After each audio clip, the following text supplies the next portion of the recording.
Bun, și continuăm saga cu școala bântuită a lui Best Norris. Preluăm de unde am rămas. Am updatat bingo-ul să fie un pic mai fresh. Mai sorry.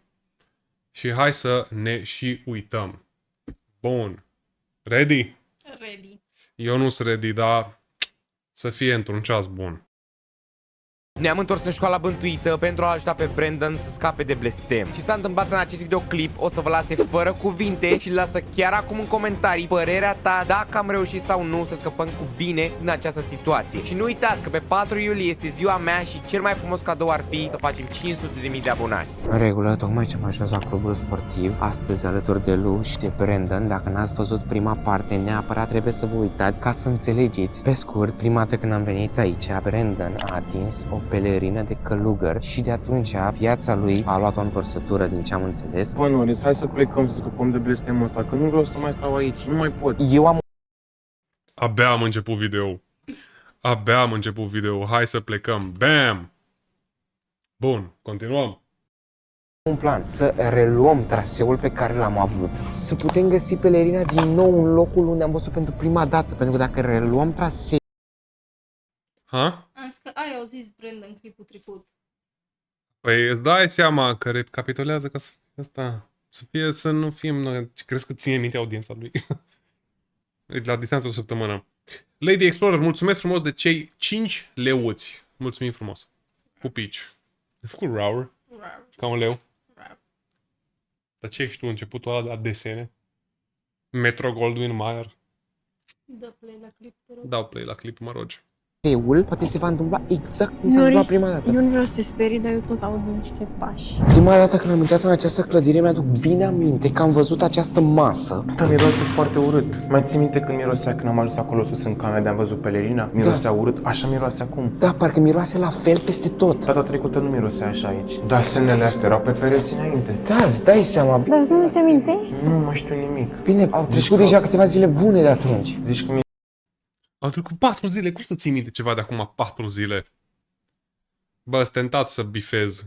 Ați auzit tu. Nu. Da, încă nu. Ok. Îl bifez la final dacă nu zice ceva mai bun de atâta. Aia urma să zic și eu. Dacă e ceva mai... Dacă zice concis, gen, ați auzit, e bingo. Dacă nu, nu. mi s-a șters imaginea și tot în cap. Uite câte camere sunt în față, noi care știm care e bună? Eu zic să mergem acolo în stânga, de unde se aude apa. Băi,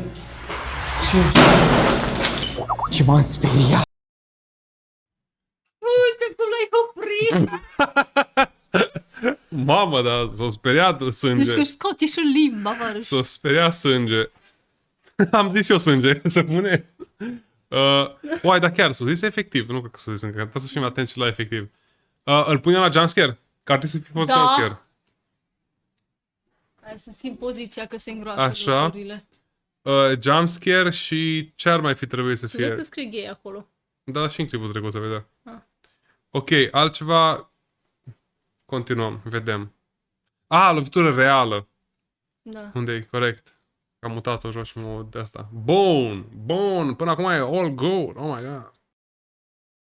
Mi-a sărit inima din piept, jur. ce-a fost aia? Nu știu, dar a fost o bubuitură. Hai să mergem. Deci pute la fel sau mai rău? Mort așa? Asta o fi vreun semn? Că ne apropiem. Da, ne apropiem, cred că de pelerină. Oh, nu.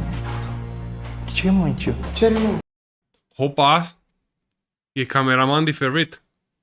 Acum îmi dau seama. Să vezi că și ăsta o să fie blestemat. E al 4-lea om. Stai mă că l-ați dat o palmă pe ceafă. Bă, dar de ce e roșu mă acolo? Da, Eu privă știi, și pe ăsta. off Are cam. ceva în nas. Off camera. Eu zis, da, că nu mă doare. Da, în fine, continuăm. Zici că e un pic ghebos, așa. Vezi, dar nu găsesc parcă e mai... De țigancă. Bă, Uite cum l-ai prins iară pe Loris, dar mă dracu. ok. Ce aveți, mă? Băi, ești rău. Bă, dar eu putut o palmă sănătoasă. Eu dat. Așa. Eu dat gen pe toată, știi, suprafața Așa. cefei. Eu dat să fie roșu. Mamă. Păi îți dai seama că altfel n-ai cum, gen, ori îi făcea așa, până când eventual să înroșea, ori dă-i, hai, pentru content, dă-i, știi? Că zgriat nu-i. No, tare. roșu. Hai mă, terminați. Dă-te așa că-ți Da, bă, sigur, vezi cum mă panic. Mamă, ce roșu e, Brenda. Fă-i o lumină aici, fă-i o lumină. Bă, iar vă bate joc de mine. Vezi ce roșu ești? Și aici? Aici n-ai nimic. Cum vine asta? Pe o parte ești super roșu și pe o parte nu? Nu înțeleg. Bă, hai. Păi, n-are mâna așa de mare să ajungă pe toată ceafa. Bine, nici nu știu cum trebuie, probabil. Dacă eu dacă un papuc din ăla de acolo. De la de plastic, așa, de Pepco, de 6 lei bucata. O să plecăm mai repede, că eu nu vreau să mai stau aici. Hai că mă duc eu primul, în caz că dacă eu măcar mă ia pe mine. Voi n-ați făcut nimica. Omul se sacrifică. Omul e samariteanul ăla bun. Mă luați, dacă mă ia pe mine. Voi n-ați făcut nimica. Mai mi-ați dat o palmă peste ceafă. Și asta. Eu totuși nu cred că o să-i facă neapărat rău fiind. Da, mă, dar voi nu înțelegeți, ea cu mine are ceva, nu cu voi, că eu am atins-o. Adevărat și asta. Să mă pună pe mine Da, să o cumva pe ating. tine cred că a vrut prima dată. Că e fată și mai Da, dar după tu ai fost ăla care... Bă, cam misogină fantoma asta. Da. Cam misogină fantoma asta, sincer vă zic. Și ei. Ba, e fantoma, mă, nu ei. Ei Da, numai și zic mai- ce știe fantoma. Știi, nu-i... Prea woke. Scuze. care ai enervat-o, pur și simplu că n-ai crezut. Trebuie să urcăm, pentru că acolo am văzut pentru prima dată pelerina. Haideți! În momentul de față, tocmai ce am găsit o nouă încăpere pe care noi nu știam data trecută. Bă, uite ce minge! Da, de asta de volei. Păi dacă asta a fost o cameră secretă. Ok, hai să ieșim. Nu. Mamă, mâncați că au fost 16 jumpscare-uri în 1. Au fost 16 în 1. Bă, dar chiar fiți pe fază pentru pule. Pentru efectivuri.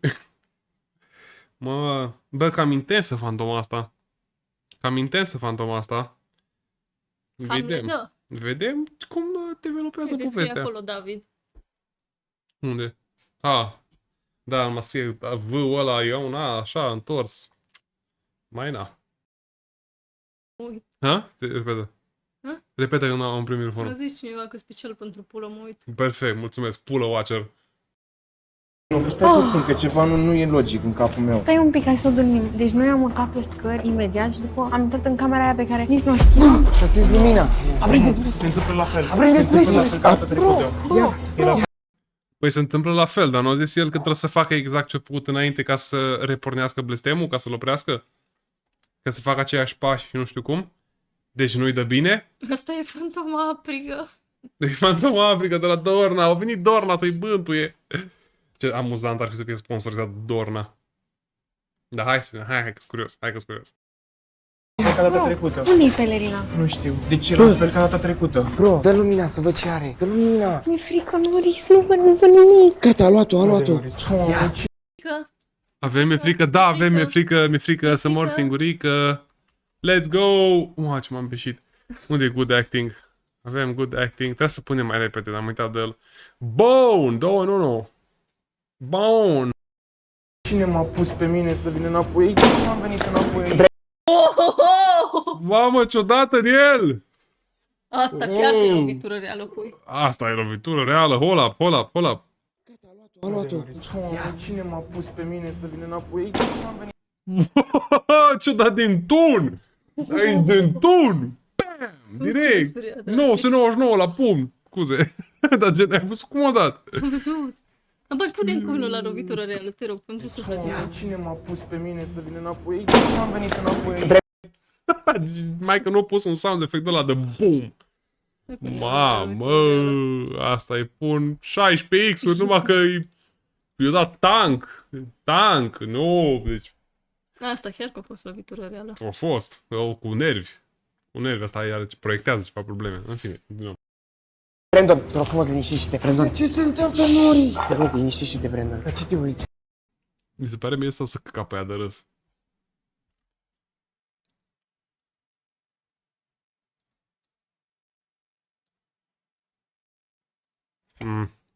Am crezut că parcă-i scapă un râs așa. Nu, că e Dacă- good acting, pui, e good S-au acting. învățat. Zi de 10 ori lapte. Uai, vorbit fix m-am beșit. Stai. Trebuie să zic de 10. Lapte, lapte, lapte, lapte, lapte, lapte, lapte, lapte, lapte, lapte. Și acum o să ne întrebe ce bea vaca și noi o să zicem lapte, că am zis de 10 ori lapte. Dar de fapt vaca nu bea lapte, că bea apă. Vezi că stai pe TikTok și știi. Nu, că asta o știu de când eram eu mică. Pe de la tine s-a inspirat TikTok-ul. Ok. Dar ce te uiți? Că nu știu, mi s-a făcut rău, bă. Tot au sunete, bă, frate, bă. Nu mai înțeleg nimic. E efectiv nebunie în momentul ăsta. Uite geamul unde a fost pelerina.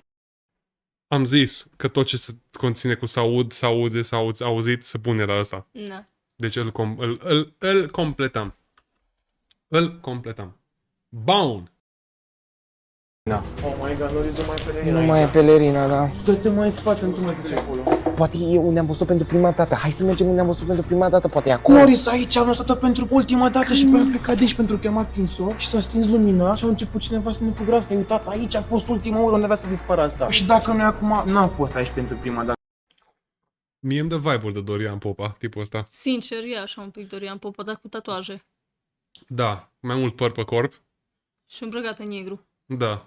Că Dorian Popa Și e un pic mai normal. diferit, dar gen îmi dă vibe-uri de Dorian Popa. Da. Ăsta e Dorian Pompa. Fratele lui Dorian. Dacă am intrat prima Da. dată înăuntru, n-am fost Am aici. intrat pe altă parte acum. Bun, și acum dacă am stricat tot traseul și nu se mai arată nimic, așa să rămân bântui pe viață. Asta cam așa e. Dar cum să rămân bântuit pe viață? Asta Acum cum am s-a așa e. stricat traseul. Womp, womp. Brendan, tu ai dreptate. Am stricat traseul, nu mai e același. Dar cumva nu putem să ne dăm bătuți și trebuie să facem tot posibilul să o găsim. Așa că hai să ajungem odată unde am văzut pentru prima dată, indiferent dacă asta era sau nu ordine. Pe aici am urcat. Și am mers, uite, acolo e. Acolo e? Acolo trebuie să fie pelerina, haide. Uite cum a început să miroasă. Miroase foarte oribil. Acum 2 pași mirosea așa. A fost o beșină. Da, ați auzit? S-a căcat pe el cameramanul? Acum 2 pași mirosea așa. Trebuie să fie pelerina, haide. Uite cum a început să miroasă. Miroase foarte oribil. Acum 2 pași mirosea așa. S-a căcat pe el cameramanul. De-aia pute, mă, așa, mă, să cacă pe el Brandon. Nu e Brandon, e Roberto. Da, cheamă. Roberto. Roberto. Oh, sorry! Roberto. Cum te cheamă? Diana. Cum Da, da, te da. cheamă? Diana. Cum te cheamă? Roberto. Efectiv, e Roberto să cacă pe el. Ce-mi place mie ăla. Oh my god. Așa. Aici nu miroase, nu să vezi. Da, nu miroase. Păi nu miroase acolo, că s-a bășit dincolo. A dat o bășină și puti, mama ta vrea să mă futi. Aici. Că cu cât ne apropiem de el mai mult, Brendan se simte rău. E acolo, Brendan? Nu e. Cum nu e? Filmează. Și acolo e. Cum vezi ceva când... Zi-mi tu mie dacă mai vezi ceva după lumina aia. Nu mai vezi nimic. Nimic. Numai puncte văd acum. Point proven. V-ați prins că puncte? Văd lumina. Haha, așa arată Iisus. Oh. Era. Doamne ferește! Și nu mai înțeleg nimic. Bă, ceva facem greșit. Pentru că cumva dacă făceam totul ca la carte... Bro, mi-aduc aminte. Nu știi că ai fost Care carte? Gen. Care carte? Că și-au făcut un meci de 3 ori până acum. Da. Ah, Da, în fine. până în capăt atunci? Da, hai până în capăt să vă arăt ce am găsit. Și dacă nu o să meargă și trebuie să mergi doar tu și stai eu cu lui aici, să repetăm exact pașii aceia. Că ai dreptate. Eu mă duc până în capăt, voi rămâneți toți trei, da? Printre și Noris nu te las singur. Știu, Luc, dar asta trebuie să facem ca să va să o luăm pe același traseu. Nu te mai simți, te doare rău. Păi mă doare burta, nu mai pot de cald și simt că mirosul ăsta vine din ce în ce mai intens. Îl doare burta, deci el s-o beșioare sau Roberto? Poate gafa mea când am zis numele lui a fost un semn. Eu cred că... trickshot. Că se cam cacă pe el, Brandon, la propriu și la figurat. Hai că m-am fost până în capăt, deci ca data trecută era o geantă de doamnă. Am pus mâna pe ea. De ce? Păi ca data trecută când am pus mâna pe ea. Pentru că trebuie să se repete tot de la început. Ok, e posibil să ne înșelăm. Hai să vedem dacă găsim acum pelerina. Nu, Noris, chiar crezi că o să găsim asta? Bro, eu am făcut tot ce am putut. Zici că o da gol. O celebrat. Mamă, ia, s-a spawnat acum, văd, s-a spawnat pelerina. E clar. Începe distracția. Să cred, Noris. E pelerina. Nu pot să pun mâna pe ea. Este exact ca visul meu. Noris, să ai grijă. Stai ușor. Nu pot să pun mâna pe ea. De ce? Pentru că în vis trebuia să o luăm și să-i dăm foc afară. Am avut un vis în care se făcea că veneam înapoi aici și o găseam și trebuia să o luăm să-i dăm foc ca să scap de blestemul ăsta. Și nu poți să o iei? Nu pot să pun mâna Tu pe vrei ea. să-mi spui că trebuie să o ducem undeva ca să scap de blestem? Exact. Păi și hai să o luăm. Nu am cum să pun mâna pe Noris, ea. nu poți să pui nici tu mâna și nici eu nu o să pun mâna. Stai puțin, și ce facem? Tu oricum ai blestem. Pune mâna și hai să ducem. Da, bă, pulă, tu oricum ai blestemul, ce dracu că nu pui tu mâna pe ea? Să-mi dai și mie blestem. Unde e logica? Unde e logica? Da? Da, în fine. În fine. Ăla să o Stai, ducă. repetă. Să prindă cu boțul ăla să o ducă. Da, bă, bune. Dar dai seama că trebuia să arunce și oare câte temturi a durat, știi, ca să... Sof cu scara umană, da, știi, tot sta pe umărul lui Brandon, a venit Norris. Ia stai puțin, șefule. Pune mâna, nu ți Și-a frică. pus pelerina pe ei și a zis că sunt doi adulți, doi copii, știi, într-un trench coat, sunt adulți.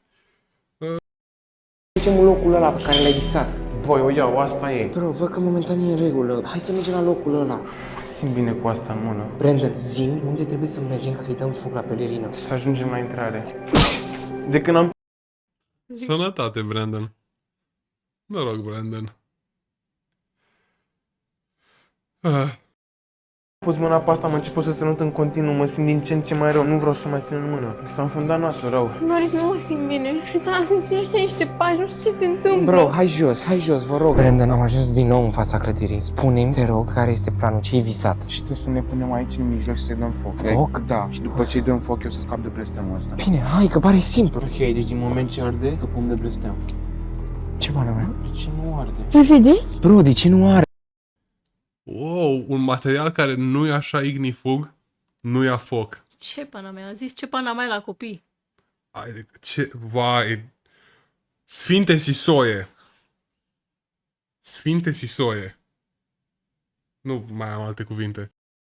Bă, Arde. de ce nu arde? Ai zis că așa se întâmpla în visul tău. De ce nu Așa arde? era în visul meu. Stai că am o altă brichetă, poate nu merge asta. Bro, ia că-ți dau ceva. Nu vreau să o iau. Stai puțin. Să vezi cu toate 16 brichete. 16. Pe aici ceva, stai. Uite, ia chestia asta. Să dau foc? Vezi dacă merge să dai foc. Ia vezi, arde? Da, uite, arde. Bro, nu ia ce nu ia foc. foc? Uite, știu, se duce scrumul pe ea, dar totuși nu ia foc. A stins-o. Cum pana mea să stingă hârtia? Uite, știu, și asta nu ia foc. Și dacă puneam benzină, nu cred că la foc. E Uite ceva. încă o brichetă. What? Ca să nu credeți că vă amintiți, aveam două brichete și Poate încă cineva a mai încercat să facă asta și Dacă n-a am încercat reușit. să-i dea foc, exact. Fix aici. Uitați cum arată. Se vede că e de mult timp aici. Îți mai reamintești ceva din vis? Mai e un următor pas pe care ar putea să-l facem? Adu-ți aminte. Mai era încă un pas. Ce anume? Trebuia să o pun pe mine ca să scap de... Holy shit. Se transformă în călugăr. Îi dă nan. Îi dă nan. Oh my O god. pune pe el și îți dă foc. Fix asta trebuie să dăm la Oana. Cu asta trebuie să mă uit la Oana.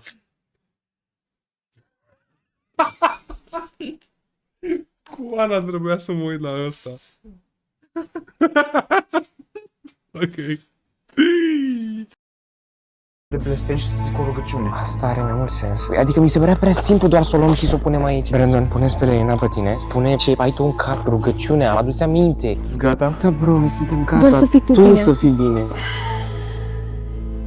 Acest blestem pe care îl port se va rupe din moment ce eu voi da această pelerină jos. Iar sufletul meu va fi lepădat. Îți ordon, nu te vei mai atinge de mine niciodată și mă vei lăsa în pace pentru tot restul vieții mele. Odată ce voi termina această rugăciune, voi scăpa de acest blestem. Amin. A zis. Bă, eu nu cunosc versetul ăsta. Nu pare prea cunoscut. What the freak. What the freak, hai de pana mea. Hai de pana mea. Mă simt mai bine. Da, tot nu cred că e 100% în regulă. Ultimul pas este să o arzi, atât. I-am dat camera lui Lu să filmeze pentru că Roberto nu se mai simte în stare. Efectiv e în spatele camerei și îl înțeleg perfect pentru că toată situația este foarte tensionantă. Brandon, e moment Tensionantă. Tensionantă. Bă. Crazy. Bă, eu zic. Da, chiar ce-a fost un pic cam sas. Ultimul pas trebuie să o arzi. Să facă gaură în ea. Vă imaginați voi restul. Momentul să scapi de acest blestem. Bă, nu, Richard, nu merge! Stai puțin să nu ne mai Dă-i și la asta un șut. Bam! Dă-i un gol. Bă, Norris, ce are, bro? Stai că mă... Ori acum plânge. Ua, aș râde. Aș râde. Ca un om logic. Am fost sus, am găsit pelerina, am urmat pașii, am ajuns jos, am pus-o pe mine, am făcut rugăciunea ca să dezlege blestemul. Avem tot! Ar trebui să ia foc și totuși nu ia foc! Aveai tu un spray la tine, nu? Da, deodorantul meu, dar ce Poți să legătură? mi-l dai? Dar ce legătură? Doar dă-mi, Norris! Dă-mi, Norris! Norris! Dă-mi-l! Bă, smart, brain. Big brain asta, știi, că dai cu deodorantul și... ia foc. Artificii. Era zic excursii. Trecem peste.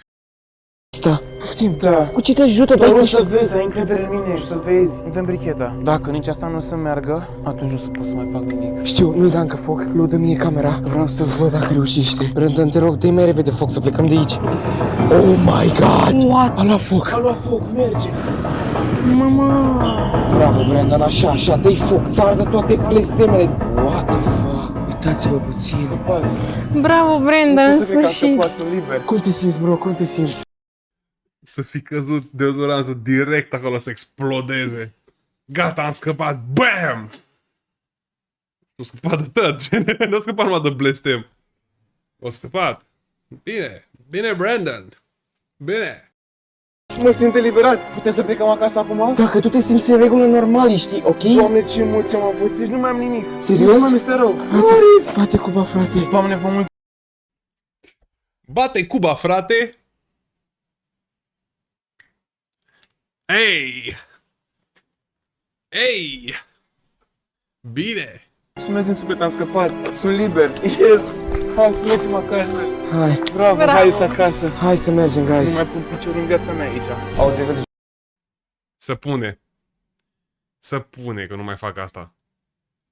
Zic eu că să pune. Am mai ratat ceva? Cred că posibil să fi ratat. Posibil să fi ratat. Da, na. Probabil Mai- să fi ratat efectiv. Da, aia probabil că am ratat. Da, hai că mai avem un pic.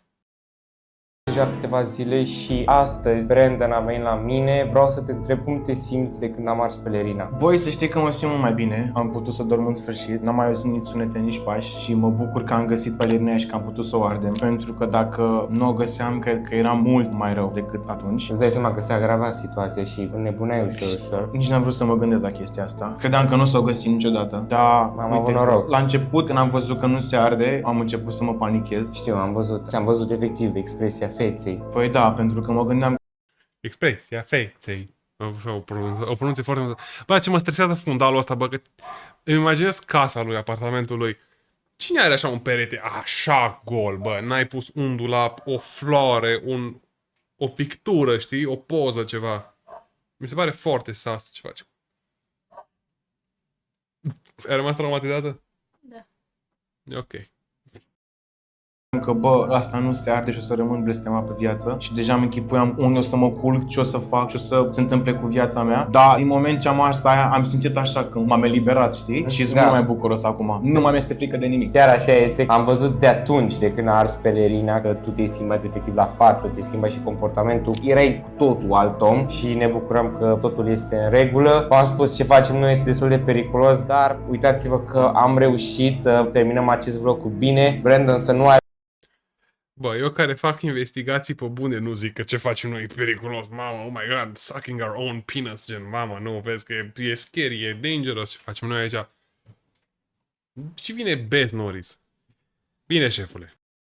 aibă niciun fel de problemă și toată lumea să poată dormi liniștită la noapte. Bine că s-a terminat totul cu bine și nu uitați să apăsați butonul de like. Eu am fost Norris. Bă...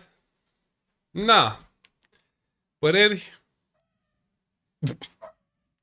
Latră câinele. Băi, ești ok? Nu. De ce? Vorbește. Talk to me. Nu mai am ce să mai zic. Nu mai pot să mă mai uit. Nu mai gata? Nu mai pot. Da, ce te-ai lăsat așa? Nu mai pot. Da, de ce? Dar nu mai pot. Dar vreau să știu de ce. Cu cine ții? Cu Messi sau cu Ronaldo? 5 days you should never play in the dark. Bine. am terminat o serie mică de la Best Norris. Mai avem încă una.